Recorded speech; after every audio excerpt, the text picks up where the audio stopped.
I'm Josh Christensen, and this is Most Innovative Companies Video Edition. So I have a confession to make. I'm not really a big Olympics fan, summer or winter. It's just really never been my thing. So every 2 years, when the Olympics comes along, everyone around me gets super into it, and I largely miss any and all coverage of the games. But when the 2024 Paris Olympics came along, it was basically impossible to avoid seeing some of the events, or at least the content created around the Olympics. And I'll admit, for like the first time in a long time, maybe since I was a kid, I got kind of into it, at least some of the events. The reason why the Olympics broke through even to haters like me was largely due to NBCUniversal's supercharged content strategy. They had 7,000 hours of coverage that ranged from the normal primetime events on NBC to their Gold Zone multi-view coverage on Peacock to comedic sketches and bits and correspondence like Snoop Dogg and Colin Jost and Kevin Hart and Kenan Thompson. They even had a creator partnership program with 27 creators that generated billions of impressions on social media platforms. So now, with the 2026 Winter Olympics upon us, how is NBCU going to top itself? Senior writer Jeff Beer talked to the chairman of NBCUniversal Media Group, Matt Strauss, about the network's plans for the Winter Olympics. Here's that conversation. Matt, thanks so much for being here. It's a pleasure to talk to you. This is a huge sports month for you guys at NBC Universal. The Super Bowl, the Winter Olympics, NBA All-Star, legendary February, I believe you guys are calling it. Yeah, it is an exciting time to be at our company because not only do we have all these amazing events, it's also our 100-year This is what I'm going to say. This is the February to kick off a big year. It's kind of remarkable because, I've been at the company for over 20 years, but every time I come into 30 Rock, I still get goosebumps. Like, it's just a reminder of just the legacy of the company. And there's so many amazing things about NBC that I didn't even realize that I've like NBC had the first coast to coast radio broadcast, the first commercial, the first morning talk show and then to have that coincide with this unbelievable 26 where we've got, like you said, the Super Bowl, the World Cup on Telemundo later this summer. Obviously, we got the NBA All-Star Game. We've got the Milan Cortina Olympics. Like, when you look at this through the lens of big events, about 40% of all of the major events, this year are going to be on NBC. And so it's just like a really awesome moment for our company. And it's a huge responsibility that we all take really seriously. That got me thinking, because so much, if you're kind of in the day-to-day news cycle, certainly if you work in media, but like I feel like particularly maybe in a broad generalization, but over the last couple of decades, so much of the emphasis in media has been on the new shiny things. And an occasion like a 100th anniversary really gives an opportunity to, I'm not talking about new and shiny, like obviously tools and things like that, but like just what legacy, I feel like legacy media and that even term it's been turned into kind of a dirty word. And I feel like 100 years is an opportunity for a company like NBC to kind of remind people of some of these things you're kind of talking about and what that actually means, whether it comes to kind of reliability and the positive side of legacy. How do you think about celebrating that kind of milestone and what it means for NBC? Well, it's a really good insight because even though NBC is a traditional broadcast network, the legacy, our history, is really one of disruption and one of innovation. When you think about some of those things I mentioned, to go from a radio company into broadcast, we obviously expanded into cable as paid television started to evolve. And then, of course, with Peacock, we expanded into streaming. Like, you have a company that is constantly reinventing itself. And in many ways, your insight of being almost able to look backwards and say, what could we learn about being a student of the business? How did that impact the business? And what does that mean going forward? Like, a lot of that thinking actually went into how we created Peacock, because what's interesting, Jeff, and you may know this, but we celebrated our 5-year anniversary of Peacock last July. And it's kind of amazing to think about how much has changed in 5 years. If you go back to 2020, and you think about the landscape of television, most media companies were very focused on one streaming player, and the future was, ad-free, scripted dramas, binge viewing. You even had some executives saying live television is dead. And knowing our pedigree, knowing what we know about how people engage with television, how they navigate video choices, not only at NBC, but obviously our parent company, Comcast, that never really synced up with what we saw in the data. Okay. And this is where it's kind of interesting when you have the history, you can look for patterns. And one of the things that we identified when we were building Peacock, there's not a lot of benefit to being late to a market like we were, but you can start to see white space. And the white space we saw was that linear and live is still very much how people like to engage with television. It's part of the zeitgeist, and it's what connects so much of us.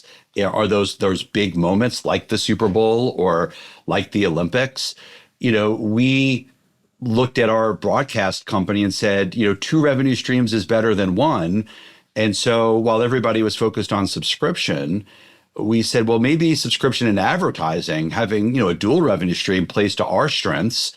Again, that to us just made a lot of sense that the eyeballs, as they shifted more to streaming, so were the ad dollars. And so we really wanted to anchor ourselves around that. And so when we launched this product 5 years ago, it was very different than anything else in the market.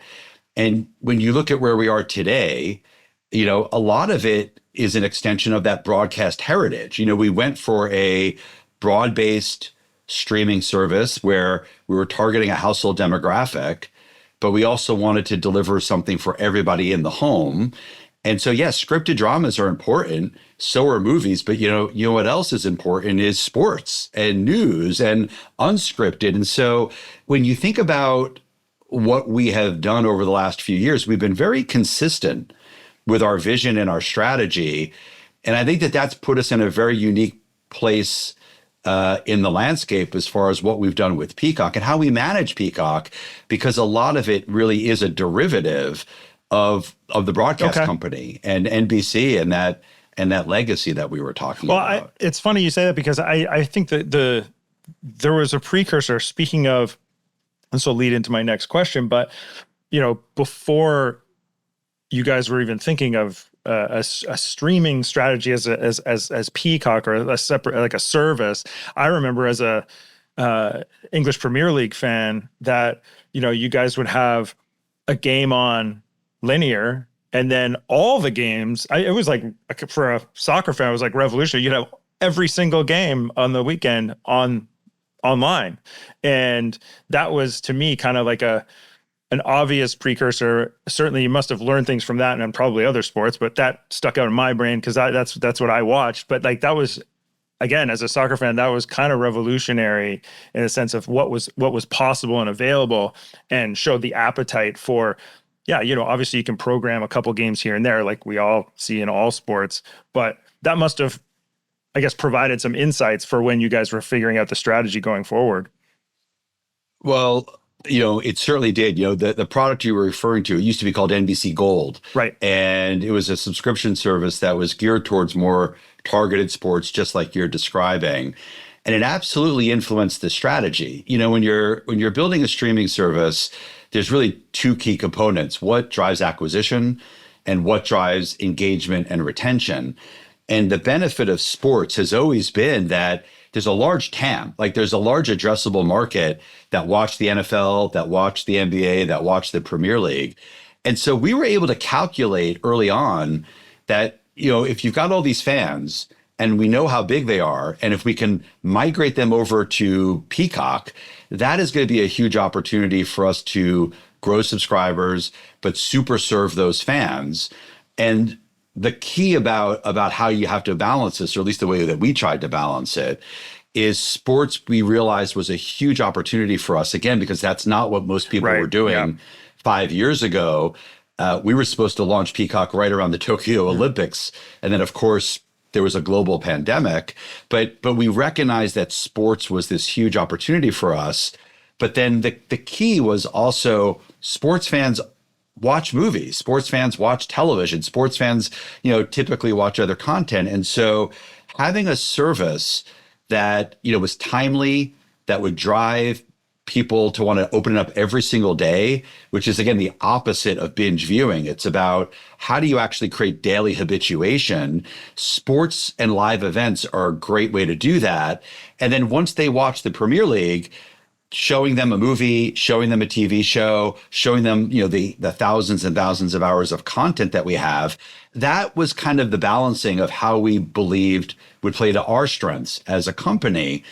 And by anchoring ourselves in the market that way, we didn't see ourselves as competing head to head with other streaming services. We saw ourselves as complementary.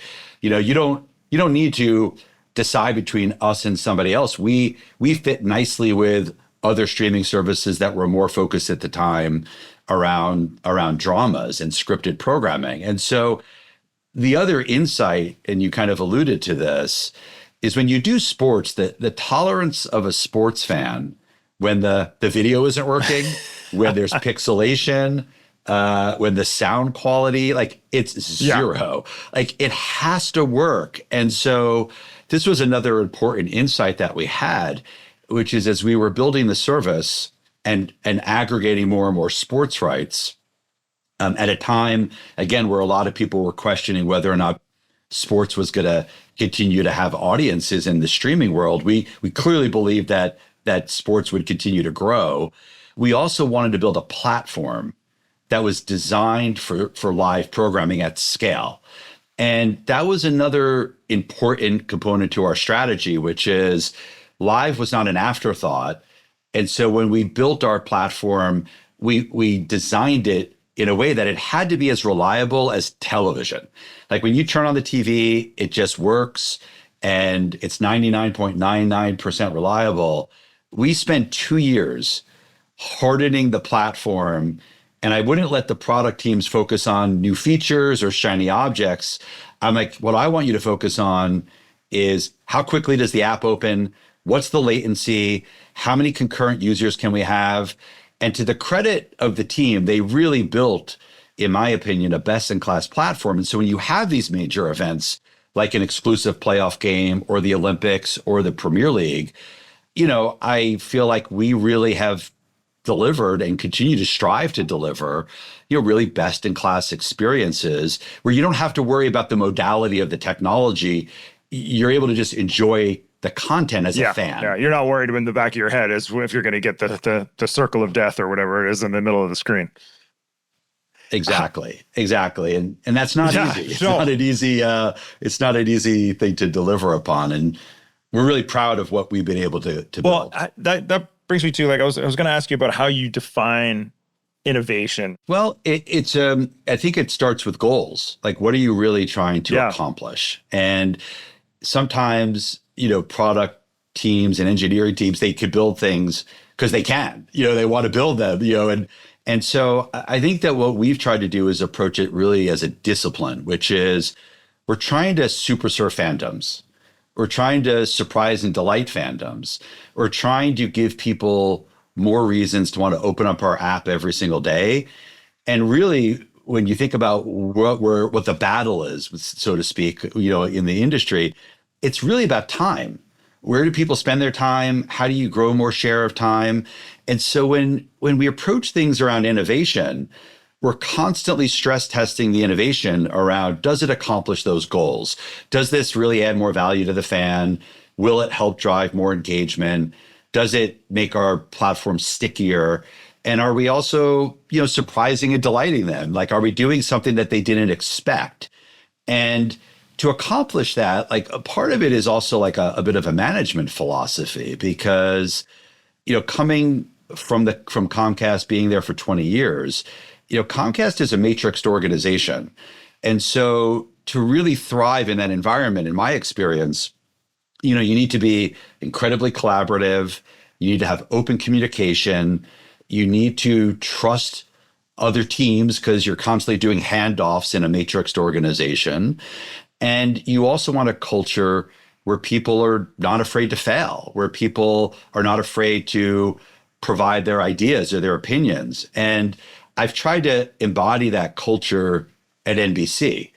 And it's something I'm very proud of because creating a culture where people can, feel like they could share, they could challenge the status quo, they could put forward ideas that might, sometimes seem counterintuitive. Not everything's going to work, but if it doesn't work and you fail fast, and we learn from it. That environment is where innovation typically comes from. It doesn't usually come top down. I am not the smartest person in the room. I surround myself with people smarter than me, and I try to create an environment where people can innovate. And so the result of that are things like what happened in Paris, where, Paris was a really special moment for us as a company. But I also feel like Paris was one of those moments where we were able to flex the innovation. That what do we mean when we say we want to surprise and delight the viewer or give them different ways to engage as a fan? I think you saw some of that on one of the biggest stages, which was the Olympics. And the team, just in my opinion, did a fantastic job delivering upon that innovation. That was such a NBC, I think, correct me if my history's wrong here, had its first Olympic Games broadcast in 1964 in Tokyo, and with about 14 hours of coverage. Now Paris was like, across all these platforms, I can't even count the hours, I'm sure, of different kinds. 7,000. It was 7,000. Okay. It's a big boost. Yeah, it was. And there's a history to this, right? The Olympics, there's not a lot of events in our country that capture the attention of millions of Americans over 17 days. And so it's an awesome responsibility. I've worked on the Olympics for about 15 years, but there are many people at NBC that have worked on the Olympics for many, many decades. And you're right, like it wasn't that long ago that the way you enjoyed the Olympics was you tuned into the primetime show and you watched 3 hours. Or maybe 4 hours. And now, for Paris, it was, 7,000 hours, about, some 300, live events a day in some cases, and in some days up to 60 concurrent live events happening at the same time. And so it actually introduces a different challenge, which is how do you navigate that? How do you search that? How do you can't give somebody 7,000 hours and say, go figure it out. And so it created a really tremendous challenge. And it's one that has been years in the making, because what a lot of people don't appreciate is, product and innovation is typically iterative, meaning, if you go back to London 2012, the London Olympics, that was really the first time we made all of the Olympic content available on demand, where you can catch up on demand. And if you watch the Gold Zone, which was something that was very, very popular in Paris, where Scott Hansen was doing, the Gold Zone. We actually experimented with that back in 2016 in Sochi. Oh. We trialed it. We tested it. You test, you learn, and you make it better. And I think Paris, it was almost a decade in the making, and everything just really worked. And it's a real credit to the product teams, to the marketing teams, to the teams that do the primetime show, like Molly Solomon. Everything came together in a way where I felt we were really able to demonstrate putting the customer first. Like what I wanted for the Paris Olympics was, if you can't go to Paris, which many people just couldn't go, how do you make your home a better seat than being there in Paris? How do you make your phone a better place to watch than if you were there in Paris? And I feel like that's what we were able to deliver upon. And I think the results ultimately spoke for themselves. For Paris, what worked better than expected? What didn't? And how are those lessons directly informing how you're designing the experience for this winter in Milan Cortina? Yeah, well, I think that what we found was what worked incredibly well was Multiview, and Multiview, if you remember, was where we were showing, up to 4 different events in like you can see 4 different events simultaneously. And I think in a world where you've got people who have just a higher tolerance, we're all multitaskers now, and watching 4 things simultaneously is actually not that hard for a lot of people. Sounds insane a decade ago, but now people are like, yeah, no problem. Yeah. It's not that. And so that turned out to be incredibly successful for us. And I talked about the Gold Zone. The Gold Zone was also incredibly successful for us. And we also found that people really watched a lot of content on mobile devices. When you look at the consumption across all of our digital platforms for the Paris Olympics, it was 40% higher than all of the digital consumption across all Olympics combined. It's not even like measurable. It was unlike anything we had ever seen before. And so when you carry forward some of those elements going into the next Olympics in Milan Cortina, we're not going backwards. And so everything that you saw in Paris is going to now continue to happen in Milan, but we've learned things. So for example, the Multiview, we had only done it on the television because we thought that the TV gives you a much bigger canvas for 4 screens. We actually found that people wanted to watch that on their phones too. And so you're now going to be able to get the Multiview on your phone when you're on the go. We also are going to be testing new features where if you're watching ice skating, you're going to actually be able to pick from multiple feeds. And so you're going to be able to play director. And so, of course, there's going to be the traditional NBC feed, but if you want to feed in of like somebody training, or if you want to feed, of somebody in the stands, or if you want to feed, which is, maybe a camera that's on the coach of one of the skaters, you're actually going to be able to use a feature which is Ringside Live, where you are going to be able to scroll through and you're going to be able to choose from all these different camera angles as well. And remember what I was referring to earlier is that these things that we're developing for the Olympics, in many ways, they are a sandbox. And so we learn from them. And if it works for the Olympics, well, why not apply that to the Premier League? Right. Why not apply that to a show like Traders, which is very popular. It's actually the number 1 show right now for unscripted is the show Traders, meaning giving people more control, giving people more insight. And so, there's new features like that we'll be introducing. We're also leaning much more heavily into features that people are very comfortable doing on other platforms and devices. For example, vertical video. Of course, whether it's TikTok or Instagram, you're likely holding your phone vertically. You're probably using your index finger or your thumb to navigate. Well, why not provide all of our clips in a way where you could watch them horizontally, but now you can watch them vertically? And again, it seems so small and subtle, but sometimes the biggest innovations are not as big as you necessarily think. It's all about making it easier for the user and the viewer to find what they want and engage with it on their terms. And not try to create necessarily new behavior, but tap into behaviors that people are very familiar with. Like I'll give you one more, which is gaming. Okay. Gaming obviously is another one of those areas that, people are spending more and more time on gaming. Well, why not have trivia gaming around the Olympics? Yeah. Why not have predictive gaming around the Olympics? And so we're going to be also experimenting with different features all around trying to tap into that behavior around making it more immersive, making it feel more personalized, but also expanding the aperture where, of course, we're going to make all the programming available, but what about all the other type of content around that you could enjoy as a fan, or you're a fan of an athlete or a fan of a specific sport? And we're going to really try to build off of what we did in Paris and take it to the next level with Milan Cortina. One thing I like about that idea of kind of giving people the choice to how they're enjoying this or how they want to say consume this content or enjoy these sports. There's another way of doing that as well, which is through kind of the voices or personalities or people that they're almost used to engaging with, and I guess Snoop was is maybe an early example of that as an entertainer, bringing into the sports kind of realm.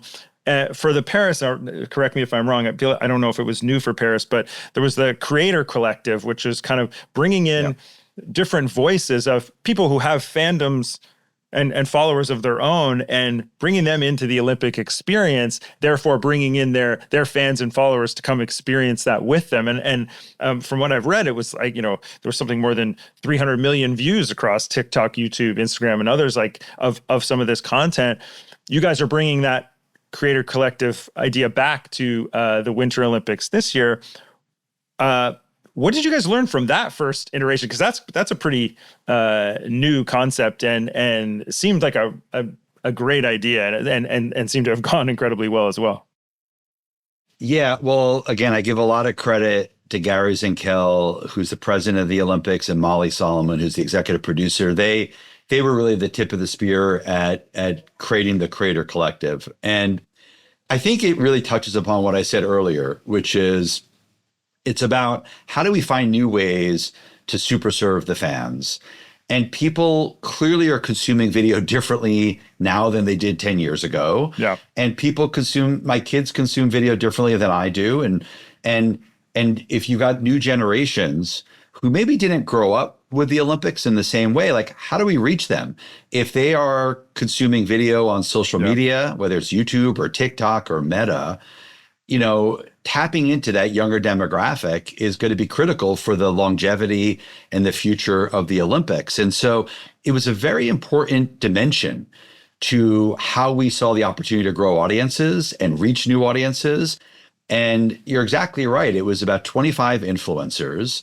These influencers combined reach about 65 million followers. And so these are really, very, some people who have real credibility in their respective areas.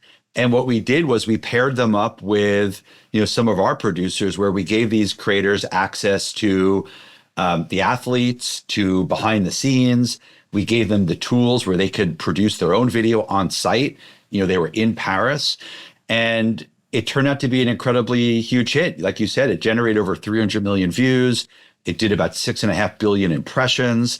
And so having that be another way to reach audiences, but also, we have our primetime show, which is best in class, and we do great storytelling, and Mike Tirico and the team do such a good job, just telling you behind the scenes of these athletes and some of the history. But you're also going to get it through a very different lens of an influencer. And so why not give them that same opportunity and stage to do that? And so we're carrying that forward, as you mentioned, in Milan. It's a very similar program. There's also going to be podcasting. Podcasting, of course, is another area that just continues to get momentum. And so having these influencers available with the same tools, we're also connecting them with some of our advertising partners to help them monetize some of the content that's being created from this program.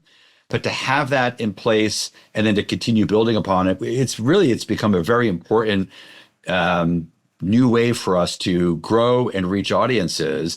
And again, it taps into that bigger vision of how do we super serve the fans, and how do we ultimately put the viewer and give them all the tools that they need to have what they want, when they want it, where they want it.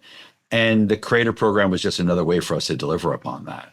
My last question is around just kind of looking ahead in terms, we talked about this 100 years, but maybe looking to between now and 103, what strategic bet are you guys making now that you think will matter most in the next few years? And it's, because we've talked about all of the things, the kind of incremental and iterative work you guys have done over the last decade or so.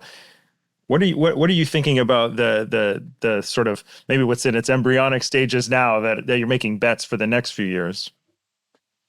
Well, I alluded to some of it, but it all starts with doubling down on how do we super serve the fandoms that play to our strengths as a company.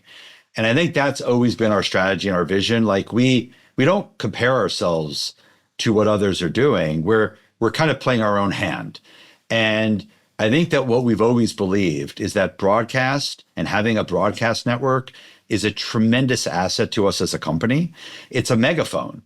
And so in one sense, how do we better manage as a portfolio, as I mentioned, and this notion of centralizing all the teams to start making decisions around how do we get maximum reach? And so an example of this is, there's a show on Peacock called The Paper, which Greg Daniels produced, who also produced The Office. And we premiered that show on Peacock, did incredibly well for us. We announced we're renewing another season. And then we said, well, why don't we actually air the show 6 months later on NBC? Now, that would have been a very controversial decision because broadcast is always thought of as the first window, and then you put stuff on streaming the next day. And we made the decision, Donna Langley and her team get a lot of credit for this, but we then put The Paper on NBC, and we got another bite at the apple because it found different audiences on broadcast that were on streaming. But there was also a call to action that said, hey, if you want to watch next week's episode now, go to Peacock, because every episode was already available on Peacock. Well, now you've created a different kind of a flywheel, which is how does broadcast and streaming work better together? How do you start aligning these audiences, again, to get broader reach? And so that's partly how we're thinking of things, which is we have this ability to manage as a portfolio. How do we better leverage those assets to show up in a way that's almost platform agnostic? And then when people do come to our platforms, like I was talking about with Peacock, how do we really super serve those fandoms in a way that goes beyond just the traditional video? And it's really the battle. It's not about subscribers. It's about share of time. And how do we continue to take more share of time? And so continuing to lean into things like podcasting, gaming, vertical video, finding new ways to provide interactivity on our platform. So we really start to think of ourselves more as a entertainment destination than just a streaming destination. Those things in concert is really where we see the huge opportunity for our company. And we've got the entire company aligned around that vision, which is incredibly exciting for us. Nice. Well, look, I look forward to seeing being a part of legendary February and watching the Super Bowl, the Winter Olympics, and the NBA All-Star Game, and beyond. Matt, thanks so much for your time. Appreciate it. You're welcome. And remember, the Super Bowl's in 4K. You'll be able to watch it in 4K HDR, and the Olympics will also be on the same day in 4K HDR. And so, again, another example of us really trying to deliver upon the best video experience for viewers at home. And so thank you, Jeff. I really appreciate the opportunity to speak with you and speak to your audience. Thanks again.